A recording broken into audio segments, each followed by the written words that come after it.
আসসালামু আলাইকুম, শুভ সকাল। আমি আছি জামালপুরের কেন্দুয়া বাজার রেলওয়ে স্টেশনে। আমার পিছনে দাঁড়ানো আছে 38 ডাউন ময়মনসিংহ এক্সপ্রেস। কেন্দুয়া বাজার রেলওয়ে স্টেশনটি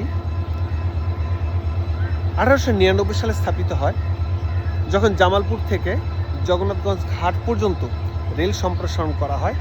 তখনই এই কেন্দুয়া বাজারের উপর দিয়ে রেল লাইন জগন্নাথগঞ্জ ঘাট যায়, আর তখনই এই এলাকার নাম অনুসারে এই স্টেশনের নামকরণ করা হয় কেন্দুয়া বাজার। কেন্দুয়া বাজার একটা ঐতিহ্যবাহী একটা রেলওয়ে স্টেশন।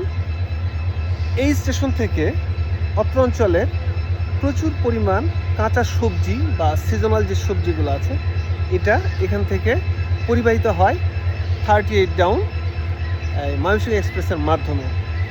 যদিও কালের আবর্তে এই পরিবহনটা, অর্থাৎ এখানে সবজি যে পরিবাহিত হয় সেটার পরিমাণ অনেক কমে এসছে।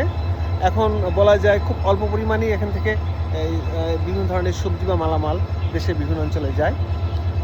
যা হোক, সুস্থ থাকবেন, সুন্দর থাকবেন এবং ভালো থাকবেন। আশা করি আজকের দিনটা আপনাদের সবার সুন্দর কাটুক বা পরবর্তী দিনগুলো আপনাদের ভালো কাটুক, এই কামনায় আমি কেন্দুয়া বাজার রেলওয়ে স্টেশন থেকে আপাতত বিদায় নিচ্ছি। আল্লাহ হাফেজ। দেখা হবে, কথা হবে কোথাও না কোথাও, কোনো না কোনো জায়গায়। আমি ধ্রুব ঠিকই হাজির হয়ে যাব। সে পর্যন্ত আল্লাহ হাফেজ, আসসালামু আলাইকুম।